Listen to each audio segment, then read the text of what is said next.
Hello everyone, welcome to the course of Electronics Engineering.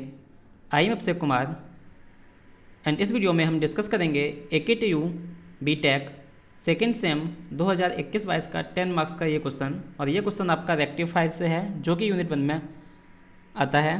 तो चलिए question को read करते हैं। क्या है क्वेश्चन हमारा? In the bridge rectifier circuit the secondary voltage Vs is equals to 100 sin 50t। Right, क्या बोल रहे हैं? जो आपका ब्रिज रेक्टिफायर सर्किट है उसमें जो आपका सेकेंडरी वोल्टेज आपका ये दिया हुआ है and the load resistance is 1 kilo ohm. तो हमको सेकेंडरी वोल्टेज की वैल्यू दी है और लोड रेजिस्टेंस RL की वैल्यू दी है। देन कैलकुलेट, क्या क्या कैलकुलेट करना है हमको? फर्स्ट पार्ट में डीसी करंट कैलकुलेट करना है। डीसी करंट को हम क्या बोलते हैं? एवरेज करंट भी बोलते हैं।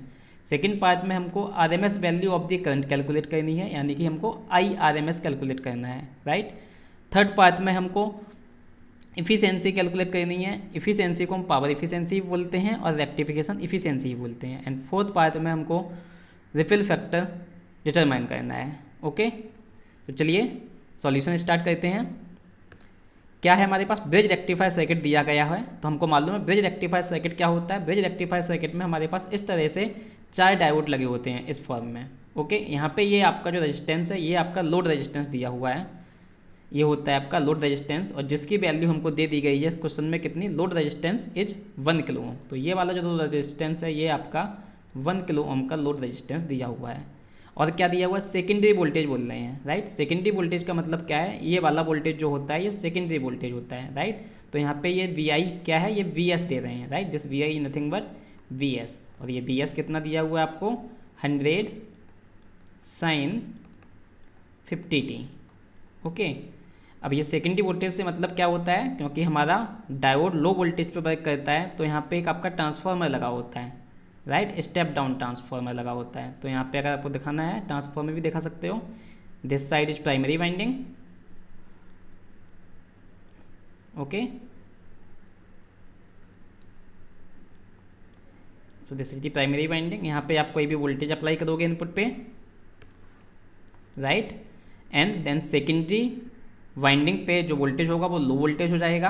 राइट, ये आपका स्टेप डाउन ट्रांसफार्मर होता है। तो यहाँ पे जो सेकेंडरी वाइंडिंग पे जो वोल्टेज है वो ये दे रहे हैं सेकेंडरी वोल्टेज। तो सेकेंडरी वोल्टेज आपका दिया हुआ है ये सेकेंडरी साइड। तो ये आपका 100 sin 50t दिया हुआ है। तो जो हमारे फार्मूले जो होते हैं डीसी करंट का, RMS वैल्यू का, या एफिशिएंसी या रिपल फैक्टर के सारे फार्मूले में जो हमारी पीक वैल्यू हम लेते हैं वो सेकेंडरी साइड की लेते हैं। राइट, ये जो सेकेंडरी वाइंडिंग है इस साइड की वैल्यूज के अकॉर्डिंग ही ये फार्मूले सारे ड्राइव किए जाते हैं। राइट, तो वही फार्मूले जो यूज हो रहे हैं वो सेकेंडरी वाइंडिंग की वैल्यू को लेके होंगे। तो हमको सेकेंडरी वाइंडिंग का वोल्टेज डायरेक्ट दिया हुआ है यहाँ पे, that is 100 sin 50t। Right, तो हमको दे रखा है Vs is equals to 100 sin 50t। Right, तो जब इसको अगर आप इस स्टैंडर्ड इक्वेशन से कंपेयर करते हो that is V sin ωt, तो यहाँ से हमारा Vm कितना आ जाएगा? Vm, यहाँ पे Vm और ये यहाँ पे लिखा है 100। तो Vm की वैल्यू आपकी आ जाएगी कितनी? 100 वोल्ट। ओके, देन हमको करंट की वैल्यू पूछ रहे हैं, डीसी करंट, RMS करंट। तो उसके लिए हमको IM चाहिए होगा। Right, this is the value off peak voltage. Right, क्योंकि ये जो इनपुट है ये साइनसोइडल इनपुट होता है। ओके, इस टाइप से साइन है तो साइन वेव इस टाइप से होती है। तो यहाँ पे ये वाली पीक वैल्यू Vm दी हुई है कितनी? Vm is equals to 100 volt. Okay, तो हमको करंट चाहिए। करंट की पीक वैल्यू कैसे आएगी? IM is equals to VM upon RL plus 2RF होता है। Right, small RF is nothing but the forward resistance of the diode. क्या होता है? RF, वेयर RF क्या है? Forward resistance of the diode.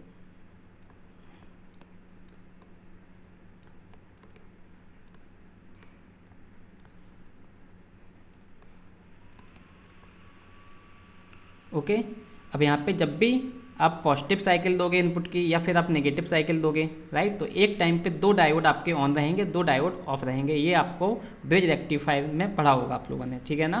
तो 2 डायोड आपके एक टाइम पे ऑन होंगे, तो इसीलिए यहाँ पे 2RF आया है। राइट, 2 डायोड हैं तो दोनों डायोड का रजिस्टेंस दैट इज 2RF। तो तो इसलिए यहाँ पे आई एम इक्वल्स टू क्या होता है ब्रिज रेक्टिफायर के केस में V M upon R L plus R F. अब क्वेश्चन में हमको यहाँ पे डायोड के बारे में कुछ भी नहीं दिया गया है, राइट, कि कैसा डायोड है, ना ही यहाँ पे कुछ लिखा है सिलिकॉन या जर्मेनियम। तो यहाँ पे हम डायोड को कैसा कंसीडर करेंगे, we will consider the diode, all these diode will be ideal, right.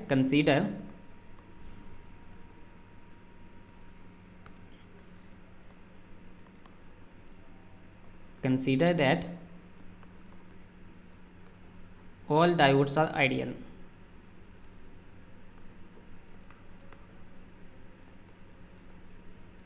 और अगर डायोड आपके आइडियल होंगे तो आइडियल के केस में हम क्या ले लोगे, जो आपका फॉरवर्ड रेजिस्टेंस होता है आइडियल डायोड के लिए वो कितना होता है 0 ओम, राइट।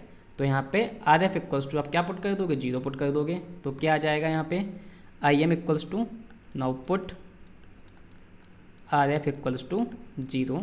तो यहाँ से आपका जो पीक करंट आई एम आ जाएगा that is V M upon R L, right. जब आप यहाँ पे आर एल 0 पुट कर दोगे तो V M upon R L हो जाएगा। अब हमको वी एम पता है, आर एल भी पता है, राइट। वी एम हमारा कितना है, वी एम आपका 100 वोल्ट है, राइट। आर एल आपको क्वेश्चन में दिया हुआ है, आर एल कितना है 1 किलो ओम, राइट। यहाँ पे मैं लिख भी दे रहा हूँ,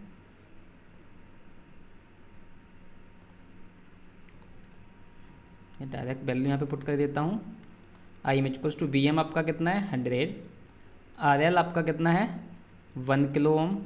तो ये जब किलो आपका न्यूमरेटर में ऊपर जाएगा तो कितना हो जाएगा 10 टू दी पावर -3, क्योंकि किलो क्या होता है 1000 होता है, 10 टू दी पावर 3, तो ऊपर जाएगा तो क्या हो जाएगा 10 टू दी पावर -3, राइट। तो यहाँ से मैं क्या लिख लूँगा आई एम इक्वल्स टू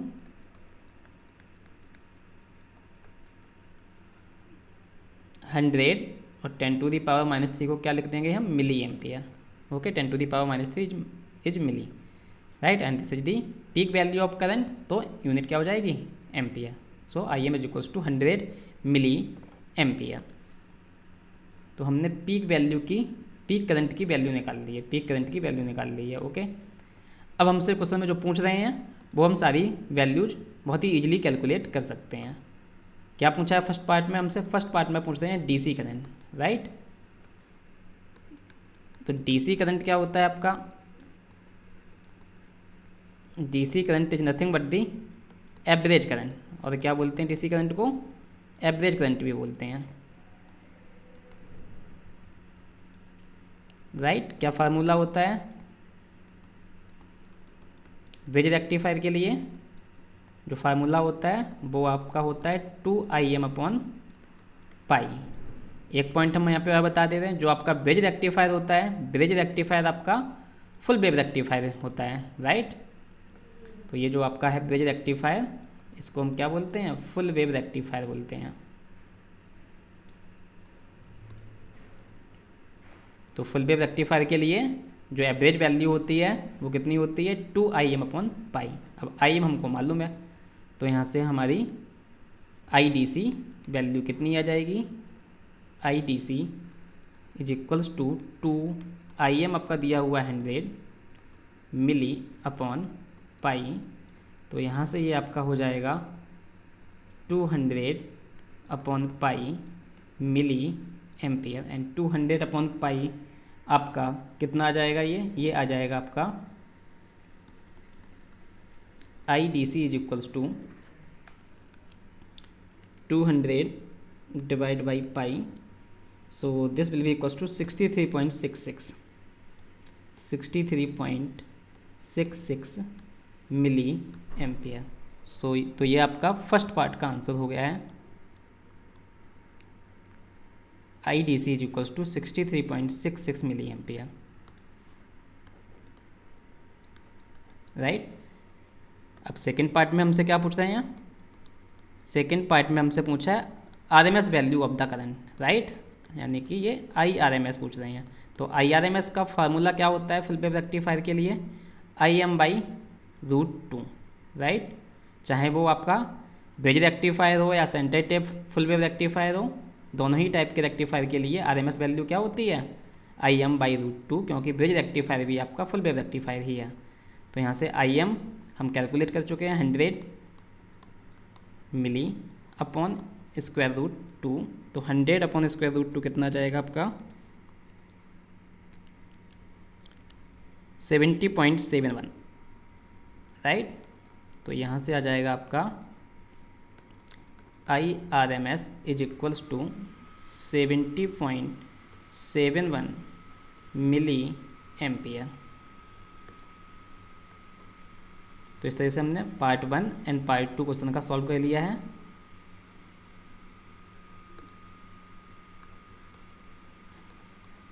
अब थर्ड पार्ट में हमसे क्या पूछा है, थर्ड पार्ट में हमसे इफ़िशियंसी पूछ रहे हैं।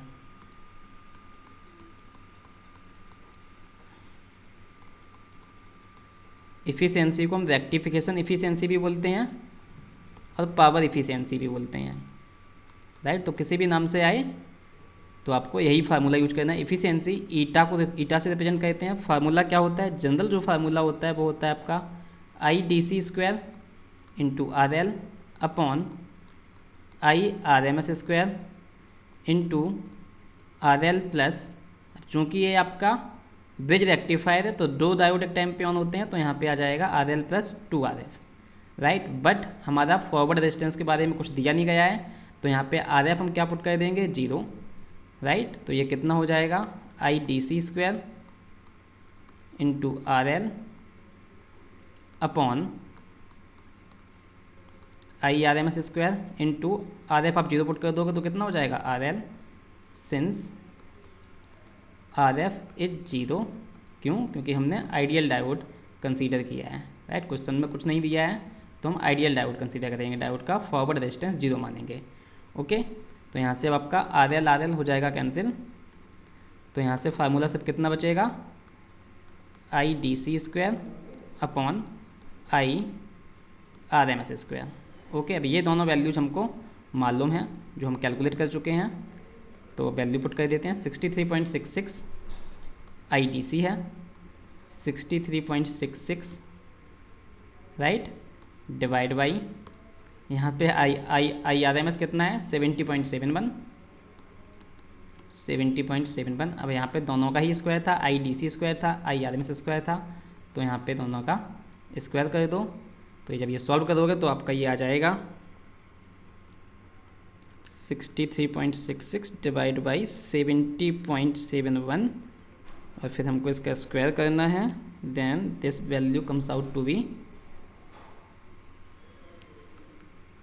तो यहाँ से हम बोल सकते हैं eta will be equals to 0.81, right. तो ये आपकी इफ़िशियंसी आ गई है, क्वेश्चन में हमसे इफ़िशियंसी ही पूछा था 0.81, right. So this is the answer for the efficiency, okay. इसी तरह से हम लास्ट पार्ट भी अपना सॉल्व कर देंगे। लास्ट पार्ट में हमसे क्या पूछ रहे हैं, लास्ट पार्ट में ये हमसे पूछ रहे हैं रिपल फैक्टर, ओके। तो रिपल फैक्टर का फार्मूला क्या होता है,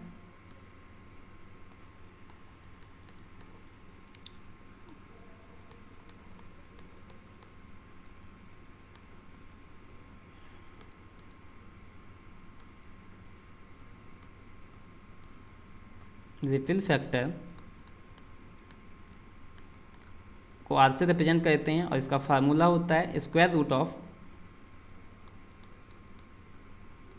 IRMS अपॉन IDC का whole square minus 1। This is the formula for the ripple factor. ये आपका जनरल फार्मूला है, राइट। अब यहाँ पे चाहो तो आप फुल वेव रेक्टिफायर के लिए IRMS और IDC के जो फार्मूला वाली वैल्यू थी वो भी पुट कर सकते हो, right. Average value that is DC current, ये कितना होता है 2Im upon pi IDC value, और RMS वैल्यू कितनी होती है Im/√2, राइट। तो आप डायरेक्टली ये वैल्यू पुट करके भी आंसर निकाल सकते हो, या फिर आप जो हमने IDC और IMS की वैल्यू कैलकुलेट की हैं ये वाली, ये वैल्यू पुट करके भी आंसर निकाल सकते हो। तो फिलहाल हमारे पास डायरेक्टली ये वैल्यू है, तो यहाँ पे डायरेक्टली ये वैल्यू पुट कर देते हैं।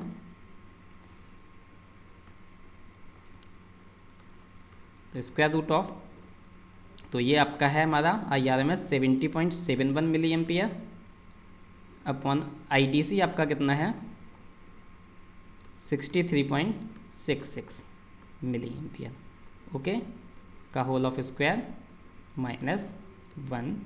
तो यहाँ पे ये मिली आपका दोनों कैंसिल हो जाएगा। ओके, अब इसको सॉल्व कर लीजिए।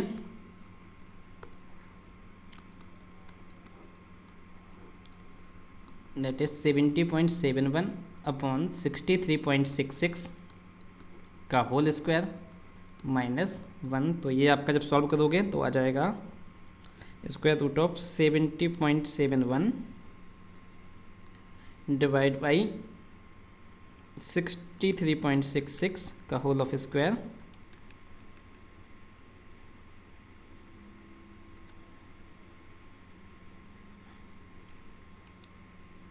-1। तो ये वैल्यू जब सॉल्व करोगे तो ये वैल्यू आपकी आ जाएगी 0.483। Okay, so this is the value of the ripple factor for the bridge rectifier, right. This is the answer for the ripple factor. Okay, efficiency हमने कितना निकाला था? इफ़िशियंसी आपका इतना आ गया था 0.81। यहाँ पे चाहो तो ये आप हमने मिली में लिखा था तो आप मिली भी लिख सकते हो, आपका ये मिली मिली यहाँ पे कैंसिल हो रखा है। ओके, इसके अलावा आप चाहो तो यहाँ पे डायरेक्टली फार्मूला वाली वैल्यू भी पुट कर सकते हो, तब भी आपका सेम ही आंसर आ जाएगा। ओके, फॉर एग्जांपल आपको मैं शो करके दिखा दे रहा हूँ क्या हो जाएगा यहाँ पे आर। अगर हम फार्मूला के थ्रू जा रहे हैं, ये तो आपका जनरल फार्मूला है, तो यहाँ से आप ऐसे भी निकाल सकते हो ये वैल्यू। आर इक्वल्स टू क्या हो जाएगा? Square root of I R M S. I R M S की वैल्यू कितनी होती है? I M by root 2। I T C की वैल्यू कितनी होती है? 2 I M upon pi, right. Then इसका स्क्वायर -1।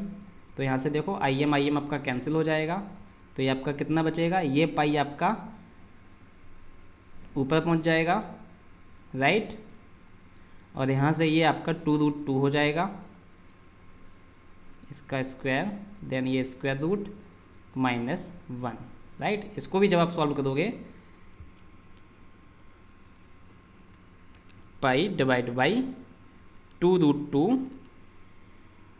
का होल स्क्वायर -1 एंड देन फिर square root, then this answer is also comes out to be 0.483, right. तो चाहे आप ऐसे कर लो चाहे आप ऐसे कर लो, दोनों ही तरीके से कर सकते हो। ऐसे ही आप यहाँ पे इस वैल्यू को भी आप फार्मूला पुट करके तब भी आप आंसर निकाल सकते हो। तो यहाँ पे अगर उस तरीके से हम देखें तो एक बार आपको वो भी शो करके मैं दिखा देता हूँ यहाँ पे। अब यहाँ पे आई डी सी कितना होता है? आई डी सी आपका होता है 2 I M upon pi, right,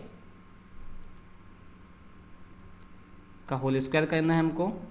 are L यहाँ पे है divide by I R M S. I R M S कितना होता है? आई एम बाई रूट 2 का whole square into R L plus 2 R F. Okay, तो यहाँ पे ये देखो स्क्वायर स्क्वायर, तो आई एम आपका कैंसिल हो जाएगा। यहाँ पे ये √2 का स्क्वायर होके कितना हो जाएगा? 2 हो जाएगा, राइट। और यहाँ पे ये 2 का स्क्वायर कितना हो जाएगा? 4। तो 4 यहाँ से ये पाई स्क्वायर हो जाएगा और यहाँ से ये 1/2 आ जाएगा, राइट, 1/2। यहाँ पे ये हो जाएगा आपका are L upon R L plus 2 R F. Okay, तो आप यहाँ से कितना हो जाएगा? ये 2 ऊपर पहुँच जाएगा, तो यहाँ से आपका जनरल फार्मूला आ गया है 8/पाई² R L upon R L plus 2 R F. Okay, अब 8/पाई² की वैल्यू कितनी होती है? 0.81 ही होती है। डिवाइड करके देख सकते हो आप, क्योंकि अगर आइडियल डायोड हम मानेंगे तो आइडियल डायोड में ये आर एफ कितना हो जाएगा? 0 हो जाएगा, तो आर एल कैंसिल हो जाएगा। तो यहाँ से हमारा ईटा कितना आ जाएगा? इस वाली वैल्यू से हमारा ईटा आ जाएगा सिंपली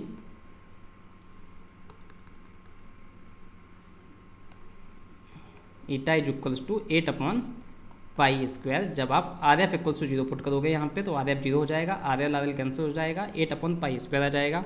और आपका 8/पाई² भी कितना होता है?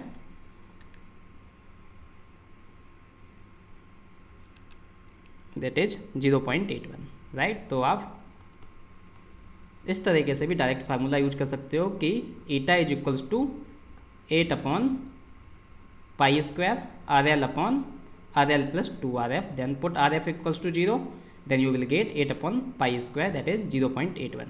तो चाहो तो आप यहाँ से इस वाले मेथड से कर लो डायरेक्टली जनरल फार्मूला यूज करके, चाहो तो आप डायरेक्टली ये वाला फार्मूला भी यूज कर सकते हो, राइट। ऐसे ही आप यहाँ पे भी चाहे तो आपने जो वैल्यू कैलकुलेट की है IRMS ITC की वो वैल्यू पुट करके आंसर निकाल सकते हो, चाहे तो आप यहाँ पे IRMS की IM/√2 ITC की 2IM/π वैल्यू पुट करके भी निकाल सकते हो, राइट। तो दोनों ही तरीके से आप आंसर निकाल सकते हो, राइट। तो किसी तरह से भी आप आंसर निकालो, all are correct. So this is the complete solution for this question. And students, if you are new to this channel, then subscribe to our channel. Also like the video and share the video and press the bell icon to get the notification of latest videos. Thank you.